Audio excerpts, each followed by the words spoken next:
Hello YouTubers, Alaska Prepper here. Well, today I'm going to use the rest of this Valley Food Storage freeze-dried chicken dices to make some, I will call it Philly cheese sandwiches. But I'm trying to copy a Philly cheesesteak, all right, but making a chicken hoagie instead, all right? So what we're going to use for this is going to be the rest of the diced chicken from Valley Food Storage, some pepper flakes, some of this Kerrygold 100% natural cheese, which is delicious, is imported from Ireland. I'm going to use a fresh onion because I had one. We're going to have some hoagie buns, which I purchased because I don't really do a lot of bread baking in the summer because it's pretty hot. And we're also going to use some Cheese Whiz, right? And a little bit of chicken broth to rehydrate our chicken in. All right, so we'll be right back, ladies and gentlemen. Thank you very much for joining in.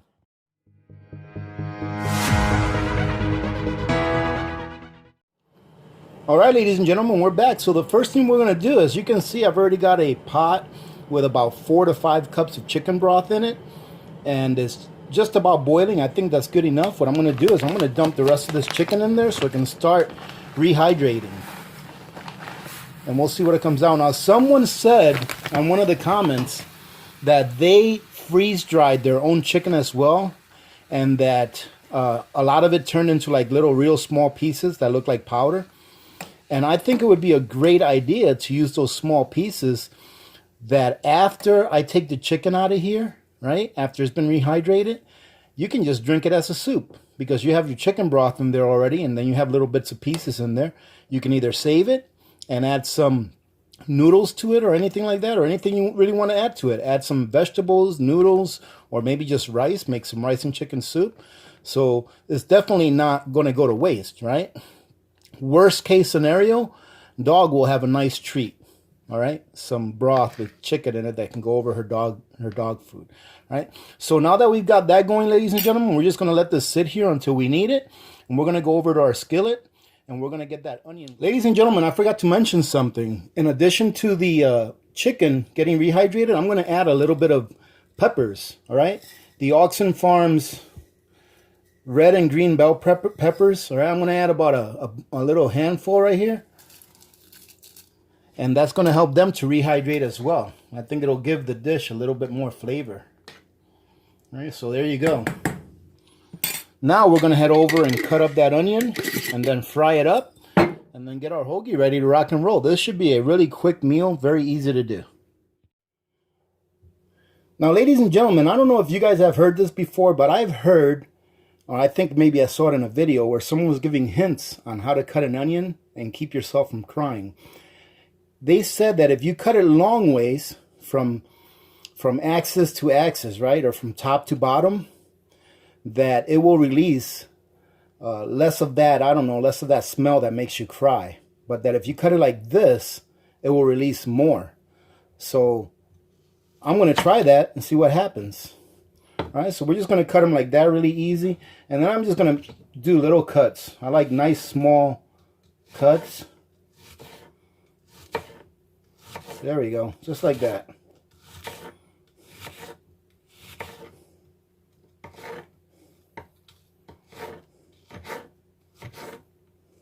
Well, I hope you guys had a good day today. It's a good thing today went by pretty quick, and it's actually halfway decent outside as far as temperatures. It's nice and cool. So it's not that hot of a day today. And it's a good thing. I think that the fires are getting more and more contained. I heard today that the fires going on that are near us are about 40% contained, which is really good. Because I think about a week ago, they were only about 10% contained. So that's a good thing. So I'm going to have those onions there. I'm going to put those things aside. And I'm going to go ahead and cut this cheese up. I like to cut my cheese by hand instead of grating it. You know, unless it's something like Parmesan. But for something like this, I think it's better when you just cut it by hand, small pieces like this.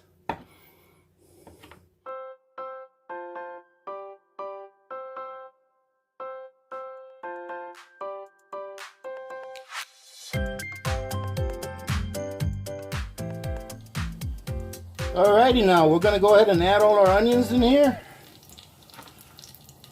I usually put one little sliver of onion in the oil, and then when it starts crackling, I know that it's ready to go.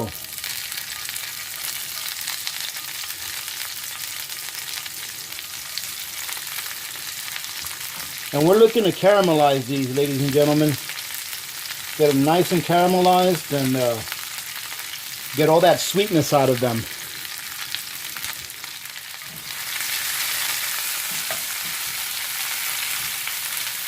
So what I'm going to do for the first minute or so is I'm going to cover this so that it doesn't make a mess all over, because I can't stand a messy kitchen, especially while I'm cooking.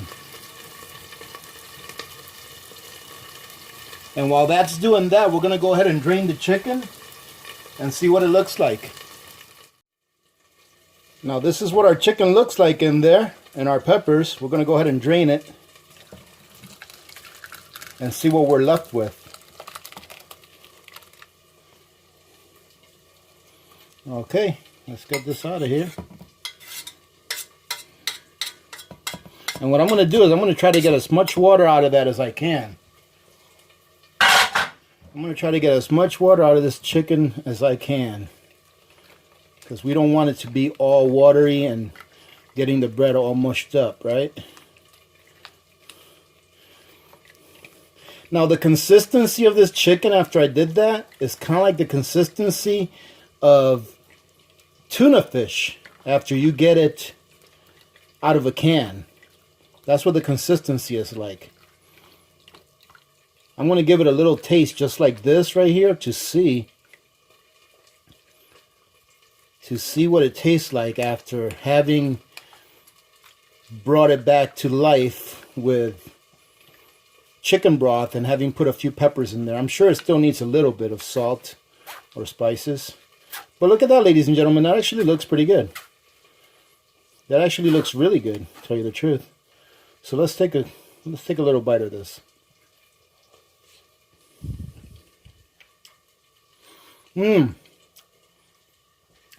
That is really good. Thank you very much to the person that left me that tip.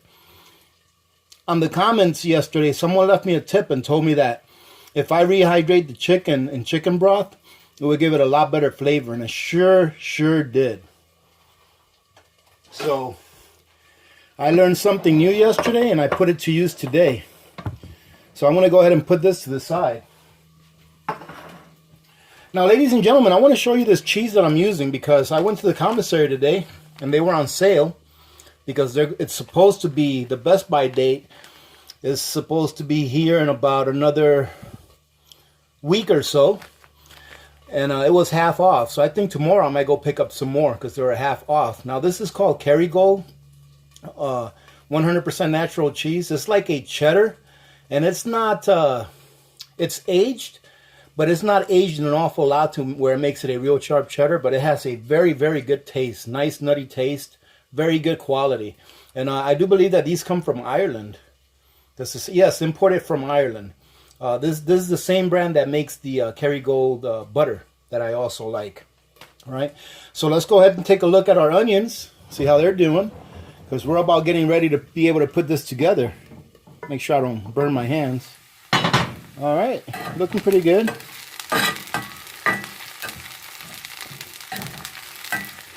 Now, for those of you, I don't remember if I said what kind of oil I used, but I just used the extra virgin olive oil to get these onions fried up. And as you can see, they're looking really nice.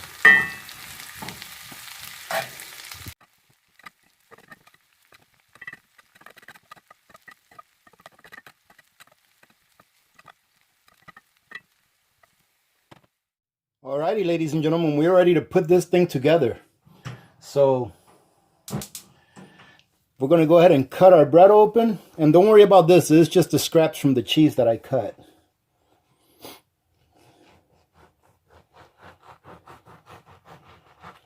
I'm going to cut this open, but not all the way.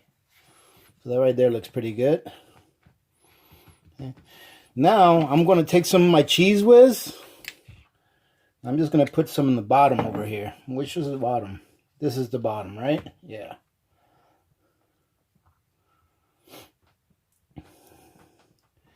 And I know some of you are saying, oh my gosh, Cheese Whiz is terrible for you. Well, I do believe that a Philly cheesesteak uses Cheese Whiz. They use Cheese Whiz to make it. So we're going to go ahead and go with that. Let me go ahead and cut this a little more so it'll bend a little better. Oh, that's good enough.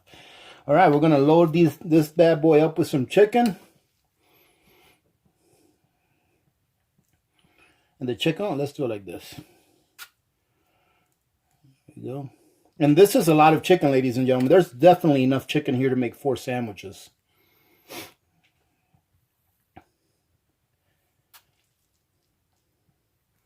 You know what would go really good in this? Some bacon. But I don't have any bacon. At least not any bacon that's out and ready to use. All right, so I think that's enough. And you know what? I just dripped a little bit of chicken on the floor. Give me a second. All right, good enough. All right, now we're going to go ahead and add some of our cheese. Just a little bit, not a lot. Not overdo it. This cheese, hopefully it will melt well. I've never used this cheese before. All I know is that it's got a very nice taste. Put some of our onions on top of this.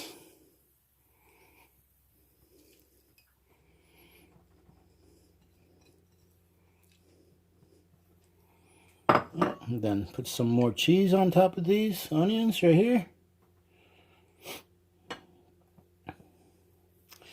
And now what we're going to do, ladies and gentlemen, is I'm going to go ahead and put this on the grill. I got a little bit of butter in there. I'm going to go ahead and put this in there.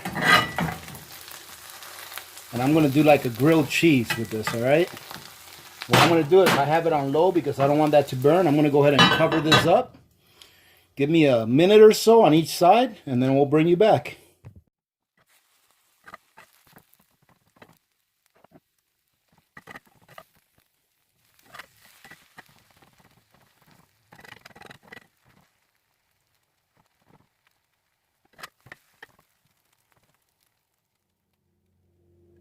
Now, ladies and gentlemen, I don't know about you, but to me, that looks pretty good. Let's take a look and see what it looks like in the middle.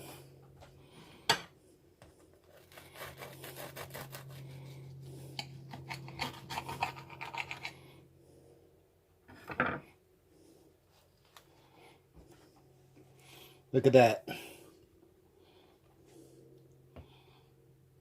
Very nice. And ladies and gentlemen, you know what? I have about a half an hour into this from when I started making this. Half an hour, maybe 40 minutes at the most.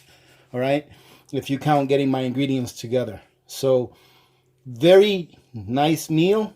I am going to truly enjoy eating this. I'm not making any more sandwiches right now because I'm the only one in the house, and when they get here, if they want one, we'll go ahead and make one for them individually.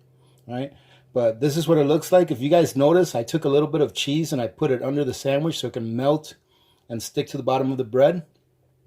And it's going to be delicious. Well, you know what? Let me go ahead and take a taste. I'll let you guys know what it's like.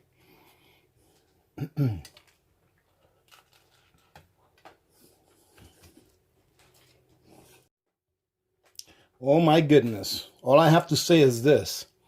My family better hurry up and get home because there's only 3 pieces of bread left. And I might just make myself another one and say, oops, they only had bags with 3 pieces of bread. One of you guys is going to have to share a sandwich.